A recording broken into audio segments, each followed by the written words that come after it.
19-year-old progressive Aaron Coleman had a stunning victory against his incumbent opponent, Congressman Stan Frauenfelder, hope I said that right, despite the first-time candidate being outspent by more than 10-1 to become the nominee. But the college student and part-time dishwasher is now engulfed in a controversy based on misconduct from when he was 12 and 13 years old.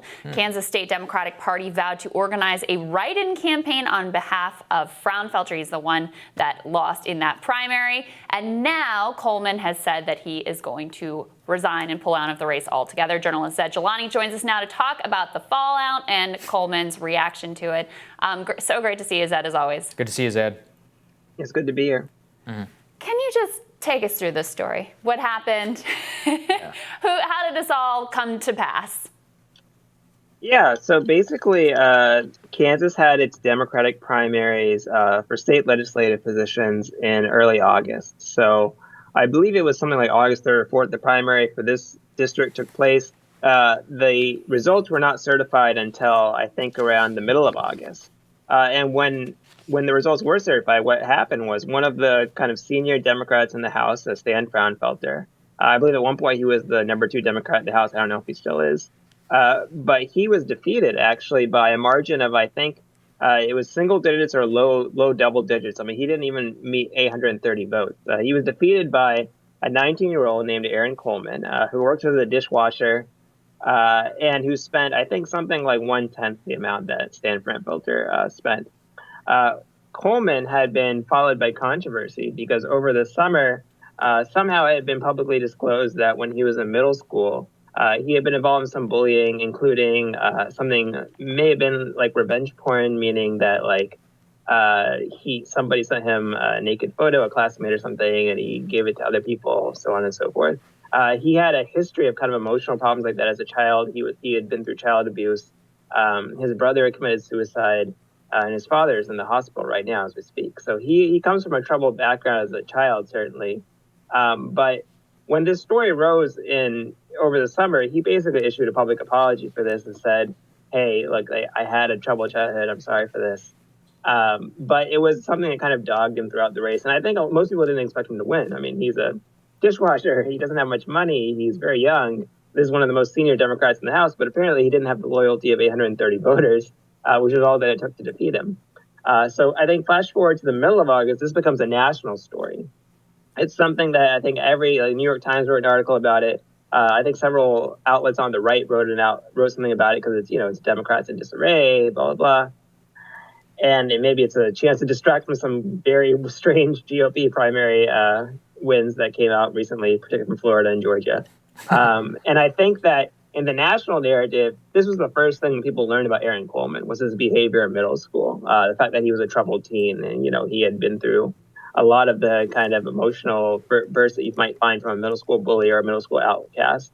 And I think a lot of people started viewing him exclusively through that lens. Stan Frauenfelder decided to run a write-in campaign against his own party's nominee going into November. And I think Aaron just felt like he was being defined only by this aspect of his childhood. His father's been in the hospital for the past 10 days. He works a minimum wage job. And I think he didn't necessarily have the fortitude to take this level of, I think, who can blame him? Scrutiny at this point, right? So, yeah, who can blame him, Zaid? I mean, so according to the Times, right, and this is the way that the Times, and you're absolutely right, the Times, the way everybody nationally writes up the story, Kansas candidate who admitted to revenge porn plans to withdraw. So, somebody who sees that, maybe go, oh, okay, just nobody reads past the headline. Like you said, a 19-year-old with a minimum wage job doesn't necessarily have and who, by all accounts, seem to just want to serve as an elected representative is like, fine, if you guys are going to treat me this way, why should I even participate? I mean, the national norms around calling somebody out for behavior that they engaged in when they were literally 12 years old just seems ridiculous to me. And yet I haven't seen any real reckoning around this, Zaid. I mean, I think part of this is that, technology has changed the way that we understand and know people now. So I doubt we know the worst thing that Joe Biden or Kamala Harris or Donald Trump or Mike Pence have done in their personal lives. I really doubt we know it because they didn't grow up in a digital era, right? If they said something very offensive, if they did something very offensive, if they bullied somebody, we wouldn't know about it. There's no record. There's nothing like that. But we live in a time where basically 12-year-olds are given devices where they record every aspect of their lives, right?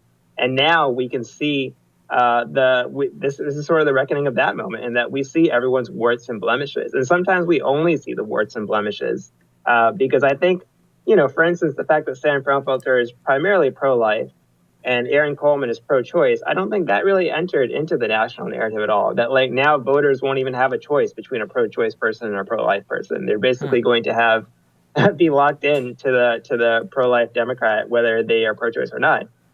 These larger kind of issues in Kansas politics that impact all of Kansas voters, those were kind of sidelined because this one kind of micro scandal from this young man's childhood kind of enveloped everything else that happened in the race. And it may be that, there's some other contemporary facts about Aaron Coleman that would make him unfit unsuitable for office, maybe something in his personality or characteristics now, or something in his policy platform or something. But that really wasn't even being debated. The entire stories were framed around his middle school behavior, which would have been unheard of, I think, if you roll back the clock just a few years ago. But we live in a digital era now where everyone's misdeed is kind of digitally archived and authored. And even if it had been the case, and I'm sure it was, that his middle school punished him, his parents punished him, he probably felt like he was past it. It becomes the one fact that people end up knowing about him. They don't know that he, ran this campaign door to door as a dishwasher against a longtime incumbent lawmaker. And I think, unfortunately, this is becoming the trend. And it may be that we should just tell people, hey, don't give your kids smartphones at that age. I think a lot of people don't have the proper maturity at that age to even have those devices. I know I wouldn't have. I don't think I had a smartphone until I was like in my 20s or something. So. Yeah, I mean, there's a parental piece, but there's also like a societal piece here. And you're right to point to the ideology too. I mean, Coleman is a real progressive. He supports, to my understanding, supports Medicare for all, supports Green New Deal, is pro-choice, had this sort of working class populist message that obviously comes very authentically to him. And then, after he wins this very surprising victory, and by the way, these issues were litigated in the campaign. So it's not like voters didn't have a chance to know about this before they cast their ballot. So after he wins, the end-all be-all of sort of establishment politics, New York Times comes out with this very negative story, and the fallout ensues and ends up with him resigning from the race. And it's also partly because, as we discussed with the Mayor Morse story, people are more interested in their own sort of virtue signaling and outrage signaling and being on the right side of these moral call-out issues than actually taking any kind of a utilitarian approach to thinking about which of these members, which of these representatives would actually be the best for constituents for progressive change. So it's this kind of weird dynamic, both because of that and also because Kansas voters had their say. And they looked at this, warts and all, and said, you know what? We're going to back this guy, but then because of a national outrage, he ends up being essentially forced out of the race.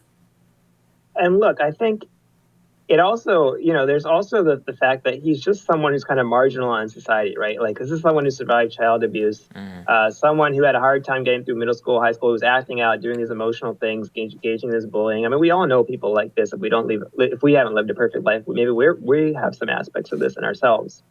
But I think that if you have enough fame and power, you can kind of be insulated from this. So, for instance, like Cardi B, a Bernie Sanders campaign surrogate, has admitted to like drugging people and stealing their stuff. Like, pretty bad crime. But I don't think her fan base was going to abandon her because now she's so rich and famous. She has like 15 cars or something, right? Like, people aren't going to run away from her because she admitted to doing this in her earlier life. I think the man of the moment, the martyr, George Floyd, in his past life, he held a woman up at gunpoint. He put a gun to her chest, broke into her house and put a gun to her chest. But years later, because again, we're recording everything, he recorded a very emotional video where he was talking about how he thinks there's too much violence in society. There's too much violence in his neighborhood. People need to be more peaceful. I mean, he grew and changed from that moment.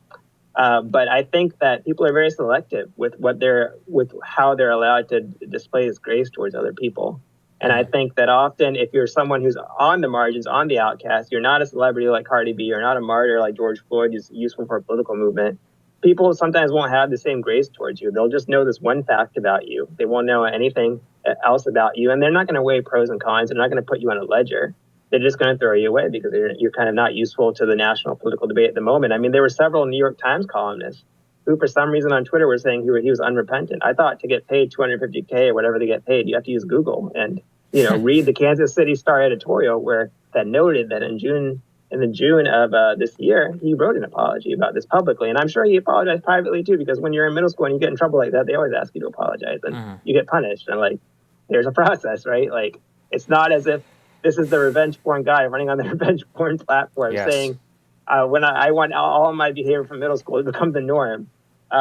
It's something that I think people seriously need to address, particularly going to the digital age where we're going to know people's dirty laundry in a way I don't think we knew even Barack Obama or George Bush or Bill Clinton's dirty laundry, because we just didn't have the technology back then to have all this stuff saved and recorded and transported all over the internet in the same way. Yeah. So Well, I think you're right. And we know plenty of Joe Biden's dirty laundry. We're supposed to overlook all of that, right? But that same standard's not applied here, I think, because of the power disparity, just as you're saying. And look, I want to say, because I think it's really important, what he's admitted to doing was deeply harmful. One of the then girls who was involved says that she contemplated suicide because his actions were that harmful. So we're not trying to dismiss those actions.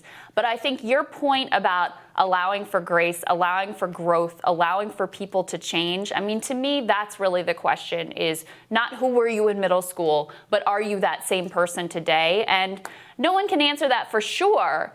But based on the actions, based on what we've seen from Aaron Coleman, he feels deep regret and has done everything he can to try to redress those wrongs and not repeat them in the future. So very bad for the guy. A lot of thorny issues there. Zed, thank you so much for helping us sort this out.